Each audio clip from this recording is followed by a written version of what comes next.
All right. I try to give him a cue and let him know, hey, we're going on. And then I'm just And he just starts talking. randomly talking before our music is over. Don't turn my mic on. That's all I got to say. All right. Good morning and welcome to PrepperCon Radio. As usual, I'm Scott, and we've got the prepared guy here. Shane is my name. Shane is his name, and prepping is his game. And a few other things. And we've got a special guest who actually was at our inaugural PrepperCon last year, and she's back today. Beuna, you are awesome. Anyone that is like legit gardening is a hero to me because I can only grow like 2 or 3 things. Tomatoes. I would say at a novice level of keeping them alive and then actually being able to eat and can off of it. I'm really good at 2 things. Kale, I can grow that all day long, but that's easy. Yummy. And tomatoes. And tomatoes are amazing. We did salsa last year, but your website, gardeninspire.com, helps a lot. But your class, I got to see just like a tiny segment as I was rushing off to another thing about edible landscape. Absolutely gets me excited because I just bought another home.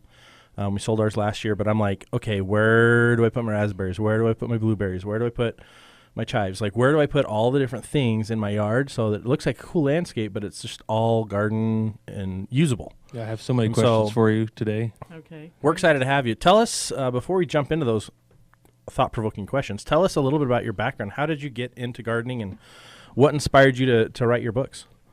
Well, I grew up with parents who gardened. My dad had grown up on a farm, and so we gardened, but there were only specific things we grew. Corn, tomatoes, peas. Staples. And I would say, well, why can't we grow this? Well, the growing season's too long. That requires, or it'll get bugs in it or whatever. My parents grew organically, but they didn't call it that. That's just what they did. And so I grew up that way. I'm an organic gardener for a lot of different reasons. I went into horticulture for my degree. I love plants. I kind of surprised my mother by that because when we were called out of bed to go plant peas or weed, it was like, oh, do we have to do that? You know, well, I think that's normal for every kid, right? As soon as you're called out of bed, you're in a bad mood. I think I'm still that way as an adult. Well, and I think one thing that helps, I'm grateful for that experience, but I think it's great if kids have some say in an area where they can decide what they want to grow. So they can kind of have that experience. So I'm also a certified square foot garden instructor, and I gave each of my children their own square foot garden, and they got to choose what they wanted to plant. And they planted it and tended it and harvested it, the whole thing. What does that mean, square foot garden? So it's a type of raised bed gardening where the beds are divided into square feet.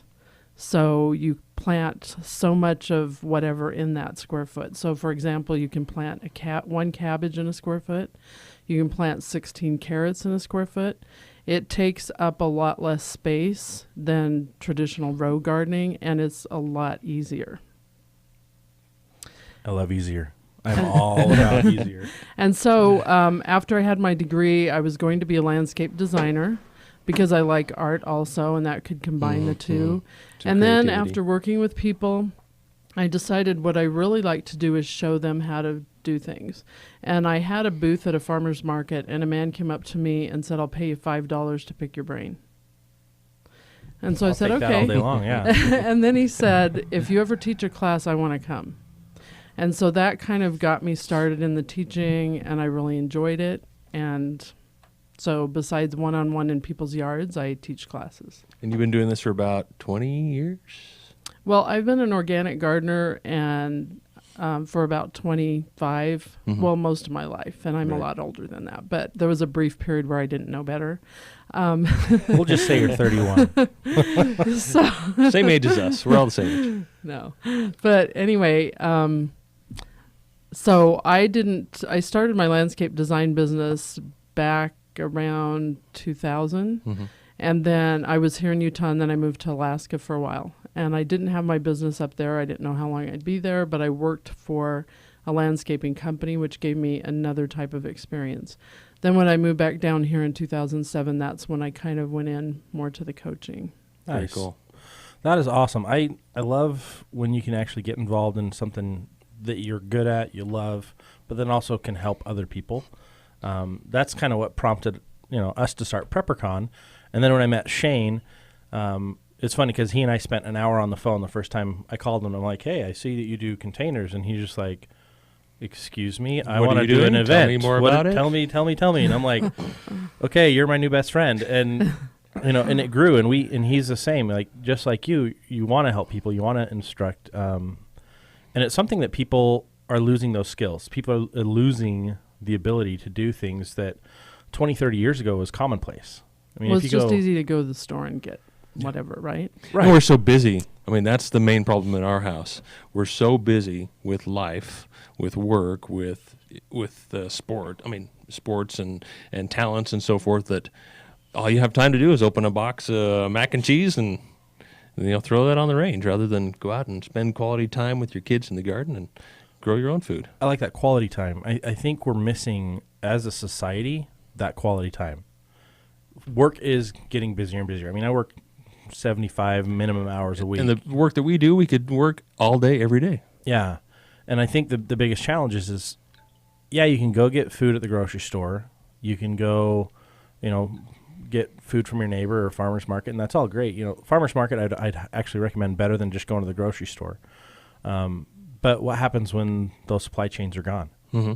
And you haven't got skills for planting and growing? This is the way we think, Beuna. We're on the viewpoint of, okay, when everything collapses, how are you going to support yourself? And I know that you're more on, okay, this is how we live every day. We've changed our lifestyle. This is how we live. We grow our own stuff, just as they did 100 years ago or less, rather than, okay, this is what we're going to do when everything collapses. Right.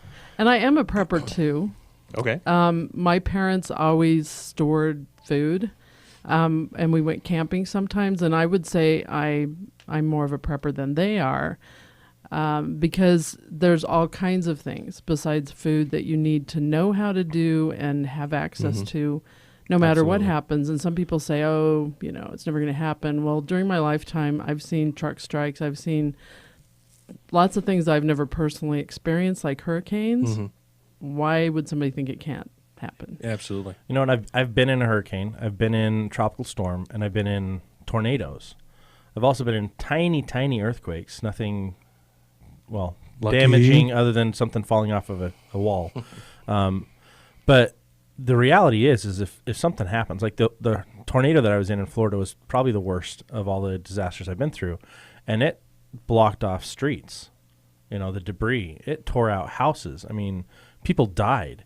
And what people don't realize is that's the kind of disaster that we talk more about than anything else. We're not talking, global pandemic. We're not talking, EMP. I mean, I kind of am. EMP could happen.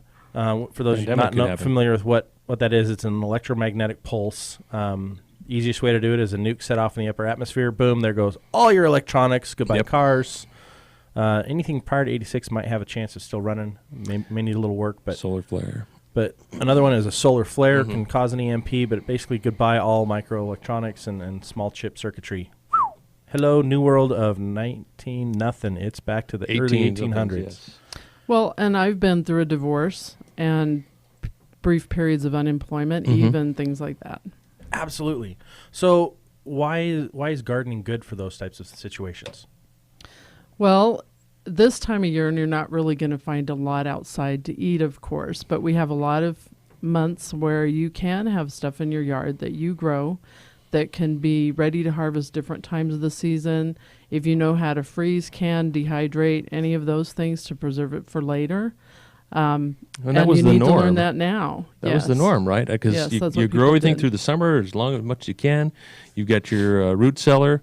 You bury your potatoes. You take everything down into the cellar where it's nice and cool, and can all you can until all the way through winter. And hopefully you can barter with some neighbors or whatever and get some other things that you need and make it through the winter until spring comes around when your crops are growing. Yes. So I remember my grandparents, up until about 15, well, not even that, like 10 years ago, were gardeners, like big time. I mean, they had, my dad's parents had a 60, probably by 60 garden, row garden.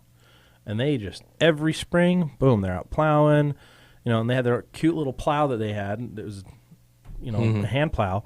And I mean, it was just beautiful. And I remember picking the raspberries, picking, snap peas, picking everything with my grandma, corn, and then we'd can it, and then that's what we'd eat for Sunday dinners when I'd come over on every other weekend.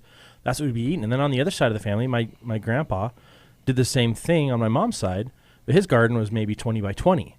But it was a religion for him almost. It was more than just gardening. It was his way of getting calm. It's a lifestyle. Yeah, absolutely. Yeah. And I think that the majority of Americans, it's my guess, the majority of Americans have never experienced that, have never felt that joy, I guess you would call it, in growing your own food and harvesting it, eating it, and taking care of it, something like that, rather than just sitting in front of a computer.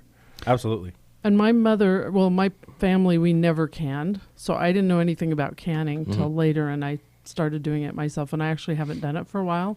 But I freeze and dehydrate a lot of things. And, of course, if it's in the freezer and the power's out, then that's a problem. Right. But I know how to do all those things, which I think is really important to at least learn how. Even if you don't want to start with canning, start with dehydrating or freezing. Absolutely. And I think those are lost arts. I mean, those are arts that we need to start practicing as people. Turn off the football game, turn off the soap opera, turn off the TV. Just turn it off. Go spend an hour to 2 hours a day doing something that's going to give you skills. Turning over some dirt. Yeah, turn dirt. Learn what it takes. I mean, for someone that's brand new at this, wanting to start a garden, where would you recommend they start? Well, look at my website. That's a good place. But the soil is really important. The quality of the soil, there's nutrients, microorganisms, all these things in the soil. Adding organic matter is the best thing you can do for your soil. So you can make your own compost, which is a good thing to do. If you can't get enough, like it takes a little while to make your own compost, get it from other places. You want to be really careful about what it is. If it's biosolids, which will either be on a bag if you buy a bag of it, or you can ask what it is. Some of it from the dump here has biosolids in it. What does that mean? It means composted human waste. Yeah. And so they take some of the dumps take all the plant material people bring in, and then they bring in sewage sludge and mix it in. Mix it together. And you won't know that unless you ask them. But always read the label on bags of compost to make sure that that's what it is, because some things say compost and they're just chicken manure with synthetic fertilizers in it, and the synthetic fertilizers are damaging the microorganisms. So it's now I know our soils vary along the Wasatch Front here. I've got a lot of clay where I live, so it's a lot of work to try and get my soils my plants to grow. Certain things grow really well, like my raspberries grow great. So how do we go about that? What's the best way to go about and some people have a lot of sand. Garden? Okay. So in either case, organic matter is the best thing to add, either way. Okay. And with square foot gardening, which you don't have to garden that way, and I don't grow everything that way, but you build a raised bed out of wood that is not pressure treated, no railroad ties. I've used block. That's fine if you want to do that. You don't have any treated wood at all if you're making it out of wood. Like the pressure-treated stuff that they use for because that's building decks that's very high. Chemicals. So I did mine wrong last year, or 3 years ago. I used pressure-treated 2x10s. Okay. And but I did put cardboard lining between those and everything else that had plastic on one side, just as a weed barrier. But that's wrong, isn't it? Well, pressure-treated wood, the old kind, had arsenic in it. Right now, the new is copper. The newer kind is very, very high in copper. We need some copper, certainly, but I don't think any of that is good for the plants, and certainly not for us. Okay. So we are running into a break. Okay. When we get back, let's talk about the square foot gardening. We are here with Beuna. She is amazing. We're talking gardening, edible landscapes, and this is your best way to survive the apocalypse. We'll be right back. You're listening to K-Talk, AM 630.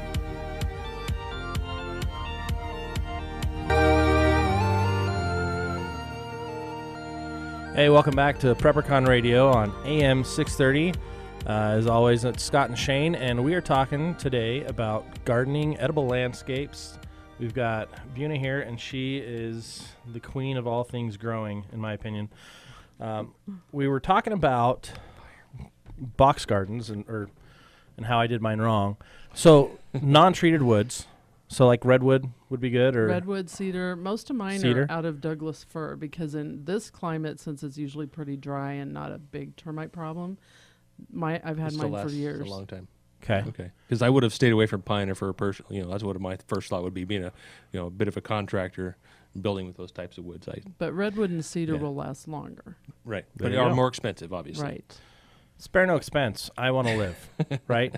Okay. Maybe if not fir is no good. Expense, then let's just use fir. Okay. So you get your box garden. How wide should it be? Does it really matter? So it shouldn't be any. The creator of it figured out that if it's 4 feet wide, anybody of any size can reach into it from all the way around the outside. You mentioned earlier your grandparents plowing. I've never tilled. I don't intend to ever till. If you want to do that, great, but it's actually not good for the soil, and then you have to worry about a tiller and all that. And obviously you got to do it when it's at the right humidity, right moisture in the soil, right? Otherwise, you're just making a mess with if it's too your wet or dirt dry, clods it's a problem. and such. But with square foot gardening, you actually fill the box with compost, peat moss, and vermiculite mixed together. Okay. If you go to squarefootgardening.org or come to one of my classes, that's one of the classes I teach. You can learn more about it. Like I say, that's the most critical part, is getting your soils right. Yeah, absolutely. But once you have it set up, there's not much to it. The setup's the beginning part, and you can plant peas without having to wait for the soil to dry out so you can till. Because it's February now, and we're coming up onto, if we can get free of the snow, we can start planting some peas, right? In March. In March. 1st of March. Yep. All right, well, let's take a caller. Hey, caller, you're on the air. What's your question today? I'd like to talk to your plant specialist. Yeah, you're on air. You're on the air. Go ahead. Yes, I think you're giving out bad information or the wrong impression when you say that if soil has certain chemicals or elements in it, that they may be bad to plants in. For instance, if you have high arsenic or high lead in a soil and you plant tomatoes in it, the tomatoes that are grown in there will not have an excessively high concentration of arsenic or lead. Plants take into themselves what they need normally, if it's available. And just because there's high lead doesn't mean your tomatoes will have high lead. What's your comment on that, Beuna? Well, it may not mean that, but another thing it can do is actually stunt the growth or cause problems with the growth of the plant itself. Can it cause them to get funguses or well, it could viruses? cause an imbalance of the chemicals or the minerals and things in the plant. Also, what if you have lettuce and some of that soil splashes up on the leaf? And, sure, you can wash it off.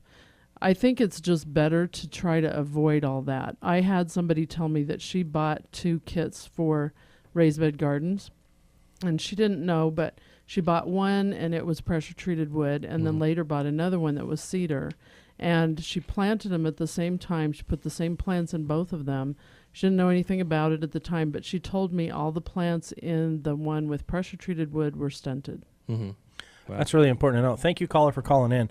Yeah, so it may not affect the food as far as it'll still grow. It'll pull the nutrients it's pulling, is what it sounds like, but it will most likely stunt it. It could cause problems. There's challenges. And I just wouldn't want to take the chance because I'm not going to test everything I eat for arsenic and lead. So it's just better to be safe than sorry. Obviously, if you can build your own square foot garden, do it right. Right. But I've used in my own square foot garden, I've used some of my native soils and brought in some other compost and such to mix with it. So to an extent, you use what you have. I mean, you do what you Well, do it's what you have, actually better not to use your soil. Okay. Because if you have weed seeds in there or weed roots, or you have drainage problems or rocks, you're going to still have that in your raised bed.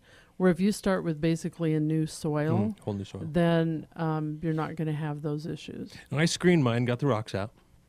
And Did you get the weed seeds out? I did pretty good. It didn't really have any weeds come up Okay. in my Well, garden. It that's was good. really good. Yeah, I was And surprised. one thing is, when you grow in a container or a pot, which a raised bed is essentially a big pot or container, if you're using just garden soil, there's usually drainage problems. Things don't tend to drain as well. Okay. Good to know. Okay, let's change a little bit topics here. So if you want to learn more about the gardening aspect, go to gardeninspire.com.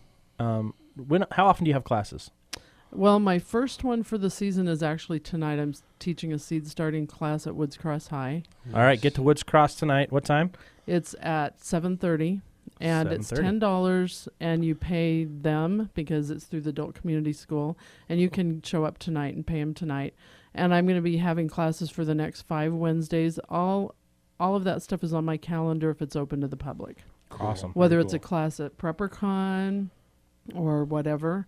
I also do private classes. So if somebody wants to have their friends, family, neighbors, whatever together to do a class, you can contact me and schedule that. Awesome. Let's take one more caller, and then we're going to switch subjects on you a little bit. Hey, thanks for calling into K-Talk. You're on the air. What have you got for us today?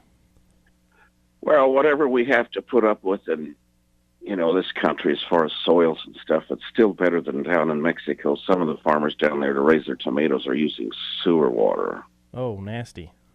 And they ship them.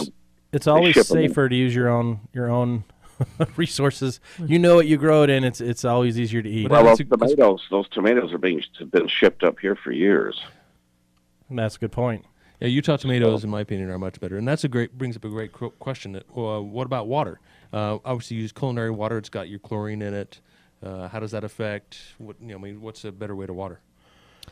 I used to grow like a 3/4 acre garden, and I had 500 tomato plants alone, and squash, and a 1/4 acre of corn and stuff. But it grew for quite a few years, and I used to just give it away. It was when stuff was cheap, Yeah. Back in the 80s and stuff. Well, I think that brings up a good point. Is if you're growing foods, like I did this last year I didn't grow, but the year before, in the last 2 years before that, when you're growing and you get an excess of something, that's a trade tool. You were giving it away, but now, like, if things get tough, say you're better at growing squash than all your neighbors, you're trading your squash for lettuce or tomatoes or something else that somebody else might have a little bit of a greener thumb for.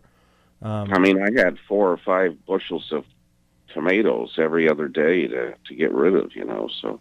Put me on your list. The kids would go out there and sell some corn on the road, They had a little stand that they did, and people would buy some of that. But this is like, 25 years ago or 20 years ago at least.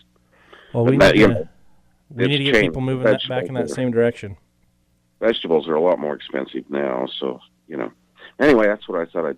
The tomatoes out of these foreign countries, the vegetables and produce out of these foreign countries, I think we ought to be a little leery. Absolutely.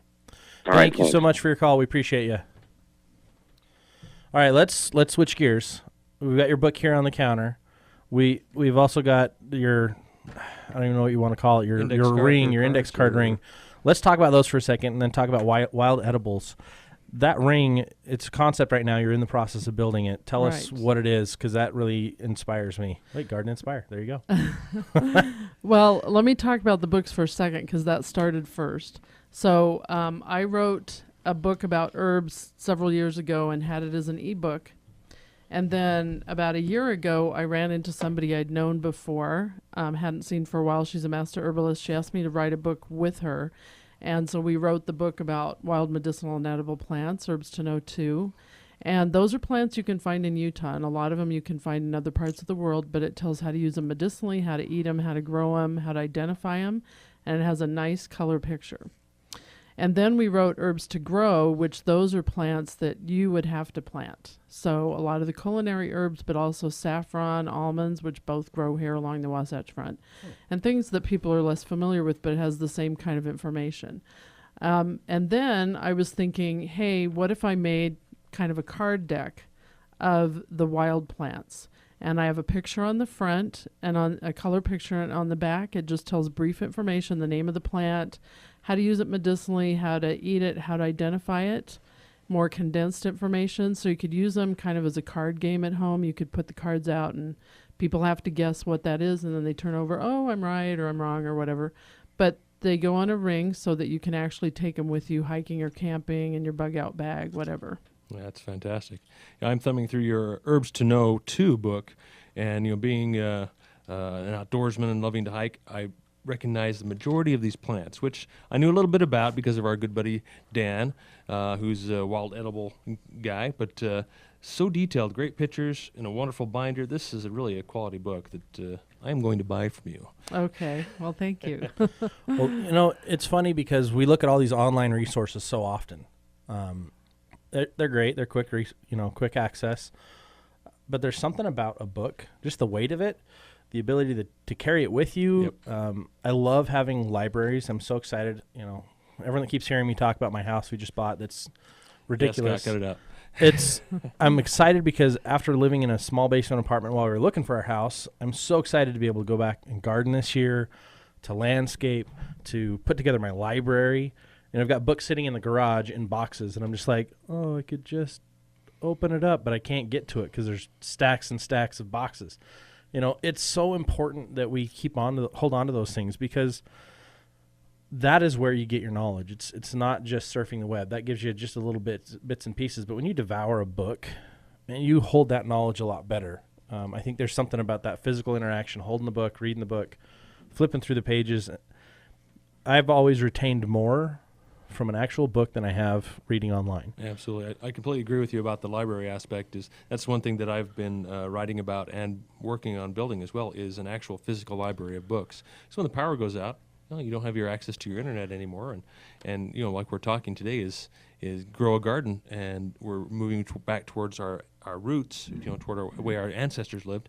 And books were so incredibly valuable back then.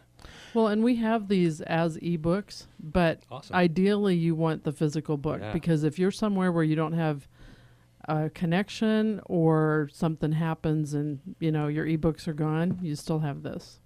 Well, I'm flipping through here, and all of these, it's huge value. Saffron, oak and scrub oak, lungwort, horehound. All these things, I'm not seeing a money tree. So I'm a little confused. So there's no way to identify a money tree or plant or grow a money tree? Well, there is a house plant that's called that, but I don't think it's edible at all. Dang it.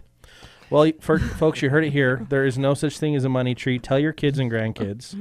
But you know what? There's a lot of value in growing a garden. There's a lot of value in understanding what's out in the wild and what you can eat.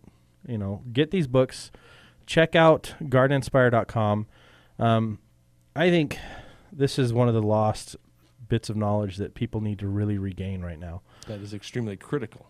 Well, and one thing with edible landscaping, it isn't just about having a square-foot garden or however you want to do it. You can have a lot of different plants in your landscape in place of ornamental plants. Not that I grow lilac because I like it. Mm-hmm. But I have other things. Some of them are plants some people have never heard of, which the advantage is I have a lot of variety, but if somebody wanted to steal from my yard because things are bad, some of that stuff they wouldn't even know was edible. Yeah. And if this crop fails this year, then the other one might be just fine. Yeah. And all of these plants are the perennials, correct? All of these native plants? They're not. They're not? But quite a few of them are. The ones in the wild edibles, you could plant some of those in your yard if you wanted to. Some of them are probably there and you call them weeds. But some of them are attractive. Some of them people plant in their yard as an ornamental and don't even know that they can eat them. So what about dandelions? I'm happy to just leave those if it's an ornamental. Well, as long as you didn't poison them with something or whatever, contaminate them somehow, the whole plant is really good for you and edible. And it was brought here on purpose. Yeah. And purslane's one in there that's a flat growing weed that's really good for you, and other cultures know how to use it, and it tastes good. And it's a weed for us. We just spray it and poison it and dig it up. And it's amazing how much we waste on just square footage of Kentucky bluegrass. Yep. Yes. It's water hungry, and it doesn't give us anything but sometimes a green, sometimes a yellow yard, right? The idea behind being more self-reliant, being better prepared, is to have an edible landscape, to have those resources, to actually, if you're going to water your yard, water it for food. Have Absolutely. It be something you can use. That's our message today is really, as you're thinking about spring, as you're thinking about what am I going to do this next year, start small. Start with a square-foot garden, right?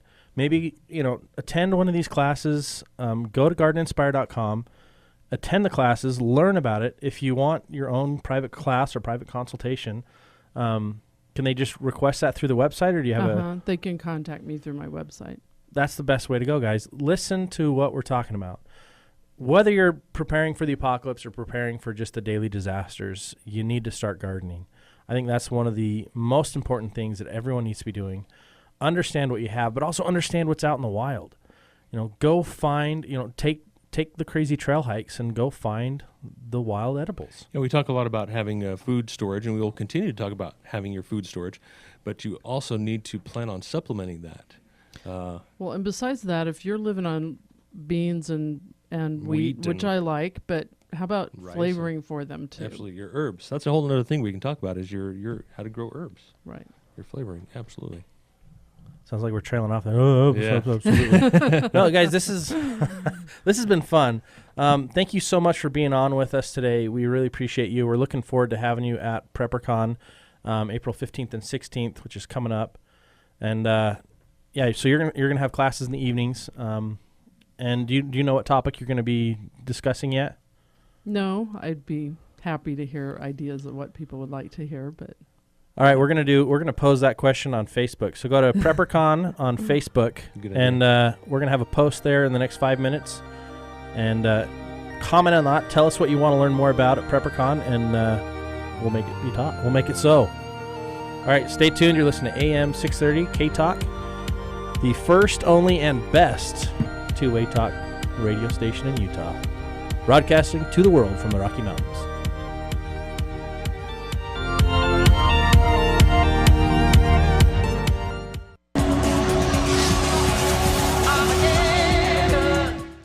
Okay, so Armageddon's not here, but we are. We are PrepperCon Radio on K Talk AM 630. You can find us on Facebook, K Talk Utah. Find us on Twitter. That's KTKK K Talk. And you can find us right here on AM 630 everywhere. You can tune in online at k-talk.com. Download the app. You can listen to us anywhere.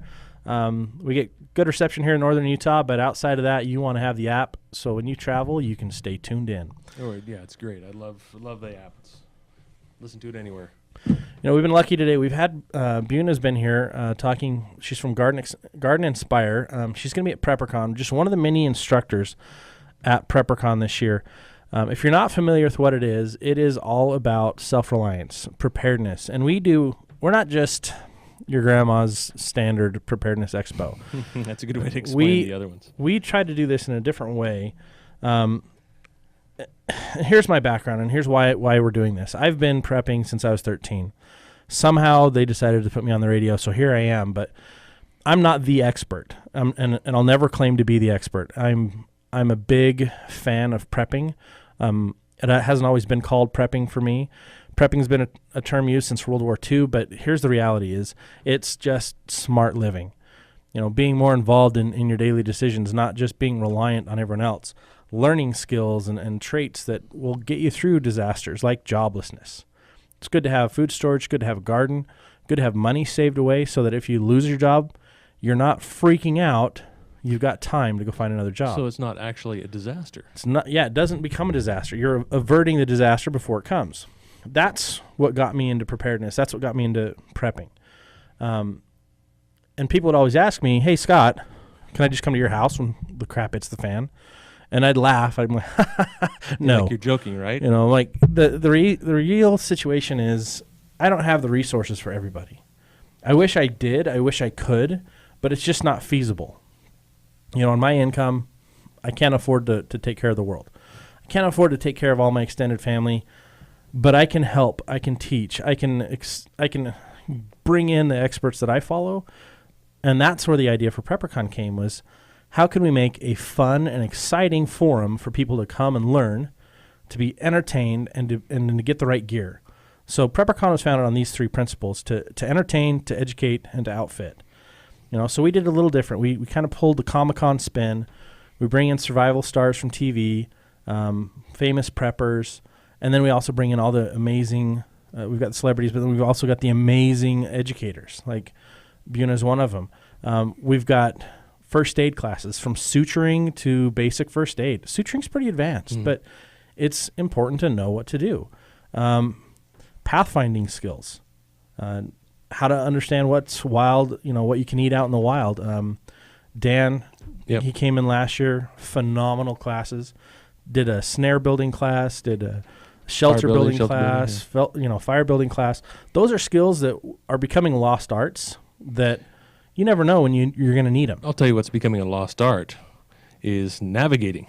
Orienteering in particular, but everyone is so handicapped using their phones, using their navigation part of their phones, turning on the GPS and letting it tell them where to go, where to turn, and that is, for me, has been just a very basic, very essential skill my entire life and I've just started using GPS really within the last year when I don't know exactly where that particular location Absolutely. I'm going to is.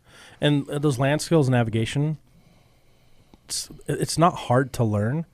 It just takes time, and you can come learn that at PrepperCon. I mean, you can learn everything and anything you need to know. If you don't have a clue on where to get started, PrepperCon has the basics. If you're advanced, PrepperCon has that as well. This is a community event. It's a Utah event. We are the largest preparedness expo in the world. I'm going to throw that out there. I haven't seen anything bigger. I haven't seen anything better. I know that for sure. If anybody knows of anything, please let us know. Please let us know because, we're going to take that title. We want it to be the one-stop shop for anybody that's interested in prepping. It's fun. You get to meet with like-minded people. You learn a lot from not just the exhibitors and the classes, but from each other. I mean, I had great conversations with people last year about what they were looking for and what was missing. We didn't have aquaponics last year. We didn't have hydroponics last year. We wanted that, but we just didn't have enough time to get those companies in there. Ran out of space, too. We didn't have container homes, which we wanted, but we had tiny homes. We had bunkers. We had geodesic domes. I mean, we had a lot of great things. So I would highly recommend right now, hop online, PrepperCon.com. Get your discounted tickets early. They're on sale online. You can save $2 to $4 on tickets just by going to our website now. If you want to get involved in a deeper level, you want to volunteer. You just want to be a volunteer, be part of the big group. We have the most amazing people helping out to make PrepperCon happen. We do this almost completely out of the goodness of our hearts. We really don't make any money doing it. And so volunteers are our lifeblood, and we are desperately needing more volunteers. Volunteers, you'll get a 2-day pass. You'll get T-shirts and swag, our undying gratitude, and access to all the celebrities and everything else. Sign up. Go to PrepperCon.com. Click on the volunteer page. Sign up. We've got 6-hour shifts, and then the rest of the time is yours. Go have fun. Go learn. Take the classes. We need people to help out with the classrooms. We need people to help out with ticketing, with security, to help us man the hurricane simulator, which is the coolest thing. We've got a lot of fun things going on. We've got Prepper Fash, which is a fashion show. It's probably the most modest fashion show you'll ever see. People wearing full outfits. Ghillie suits where you can't even see a bit of skin. Camo. We poke fun at the apocalypse. We'll have people in radiation suits and hazmat suits, and it's a lot of fun. We also showcase some of the coolest new technologies, wearable gear, backpacks, bulletproof vests, anything and everything. We want it to be fun. I guarantee if you come to PrepperCon, it will amaze you in one way. One thing I really noticed last year at PrepperCon is that many of the expos I've been to, whether it's an outdoors expo or whatever that I'm really into, I really enjoy that arena. I still walk through and I'm still kind of bored. Like, okay, I've seen that. That's cool. And I spend maybe a few hours there and I'm gone. Pick up a few materials and I'm out. It seemed to me that people hung around for half the day, all day. They were there at the free classes, and we'll have a lot of free classes. Some are paid, obviously, but they were there just talking with others, and it was a great place to meet the community, the prepping community. Yeah, it's the funnest place to go, getting engrossed into prepping, survival, bushcrafting. If those are your things, you need to be at PrepperCon. You need to come meet us. Come have a lot of fun with us. This is a community event.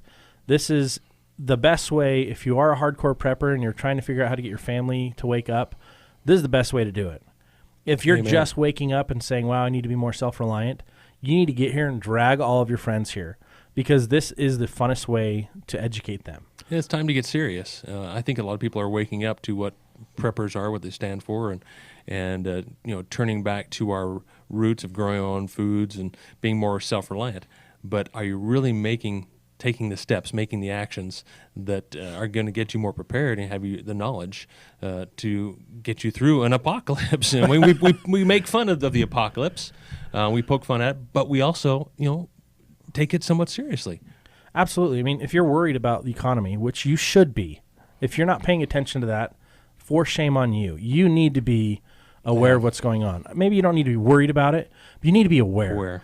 You need to be aware of what's going on politically, because there are things in the works that are scary, but you can eliminate a lot of that fear through preparation.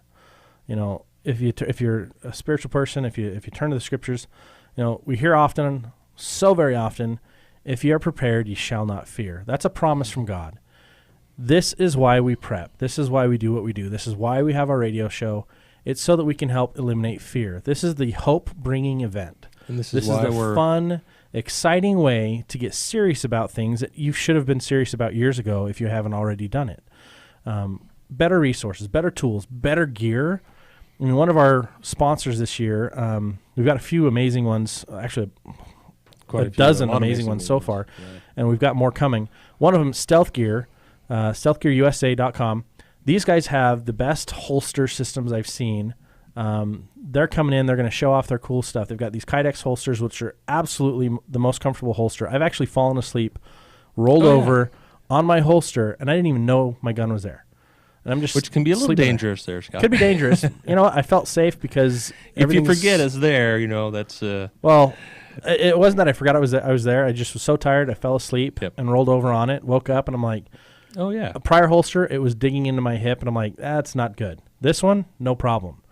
They're going to be there. They've got amazing gear. Come see those guys at their booth. They've also got some swag that they'll be giving out to customers. And the best part, they're local. They're local. They're made in American Fork. They're a Utah company, and they're cool guys, and help support local business. Absolutely, and that's most of the companies at PrepperCon are local. Mm-hmm. I mean, we've got Grab and Go Food Storage, local, right out of Salt Lake. They'll be there. We've got another food storage company, Valley Food Storage, local. They're going to be there. They're one of our sponsors. Their food tastes great. Grab and Go and Valley Foods are some of my favorite foods. We've also got Utah Safe Shelter. Utah Safe Haven. Okay, if you're looking for a bug out location, if you're trying to figure out where do I go when the crap hits the fan, you need to talk to them now and get some land set aside. They've got in-house financing. They're one of our sponsors. They're going to be there. They're going to have an awesome booth. I'm super excited. UtahSafeHaven.com. UtahSafeHaven.com. You're going to hear their commercials on our station coming up. Fantastic group. They're part of Mountain West Ranches. They've got land all over Utah, recreational land. You can make it your bug out location. And that's what will be one of our topics in the coming weeks is bugging out, bug out bags, locations, vehicles, all that fun stuff. So stay tuned, stay part of it, get involved. Go to the website, PrepperCon.com, get involved, be a volunteer, buy your tickets and be there. Great gift for family and friends. Let them wake up to it on their own. Bring them along, and they'll have fun. They'll have their aha moment at PrepperCon. I had so many conversations with people as they're walking out that I'd asked one question. Did you find anything or learn anything new today? And the response every time was, yes, absolutely. One guy told me he was walking through. He'd planned on just coming because he'd heard about it from a neighbor. He's like, yeah, I'll check it out. And he said, I was blown away. I didn't know what I didn't know when I got here. I was absolutely blown away with all the amazing things, and I ended up getting food storage solutions and everything else that I needed that I didn't know I needed. So get there. Come have fun with us. It's going to be a blast. It's April 15th and 16th at the Southtown Expo Center. Thanks for tuning in today on K-Talk Radio. We're signing off, and have a great week.